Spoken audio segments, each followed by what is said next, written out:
విద్యాబుద్ధులు చెప్పాల్సిన టీచర్ దారి తప్పింది. పిల్లల తల్లిదండ్రులకు టార్గెట్గా చేసుకుంది. అంతేకాకుండా బ్లాక్మెయిల్ చేసి భారీగా డబ్బులు రాబట్టింది. డబ్బు పైన వ్యామోహంతో నగ్న వీడియోలు చూపించి స్టూడెంట్ తండ్రిని బ్లాక్మెయిల్ చేయడం మొదలుపెట్టింది. టార్చర్ భరించలేక ఓ వ్యక్తి పోలీసులకు ఫిర్యాదు చేయడంతో భాగోతం బయటపడింది. ఈ ఘటన కర్ణాటక రాజధాని బెంగళూరులో కలకలం క్రియేట్ చేసింది. గుజరాత్కు చెందిన ఒక వ్యక్తి బెంగళూరులో వ్యాపారం చేసుకుంటూ తన కుటుంబంతో కలిసి జీవిస్తున్నాడు. ఈ వ్యాపారికి 3 కూతుర్లు ఉన్నారు.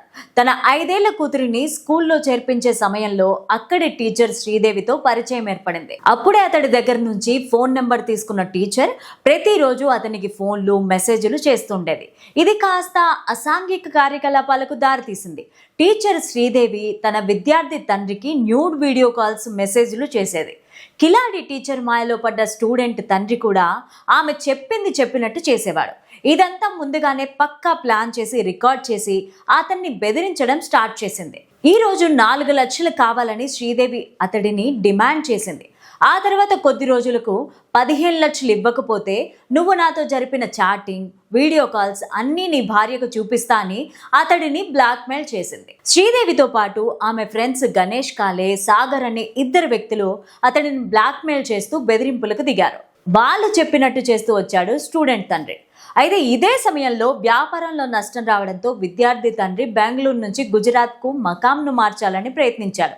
ఈ విషయం తెలుసుకున్న టీచర్ శ్రీదేవి అతన్ని మరింతగా బెదిరించడం స్టార్ట్ చేసింది. 20 లక్షలు చెల్లించకపోతే ప్రైవేట్ వీడియోలు బయట పెడతానని బ్లాక్మెయిల్ చేసింది. దీంతో ఆ వ్యాపారి చివరికి 15 లక్షలు ఇచ్చేందుకు ఒప్పుకున్నాడు.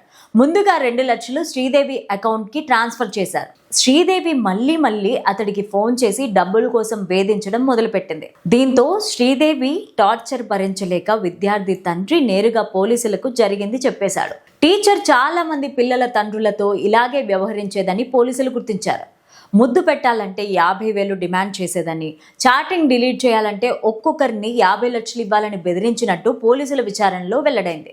దీంతో టీచర్తో పాటు పలువురు వ్యక్తులను అరెస్ట్ చేసిన పోలీసులు రిమాండ్కు తరలించారు. ఈ ఉదంతంతో విద్యార్థుల తల్లిదండ్రుల్లో ఆందోళన మొదలైంది.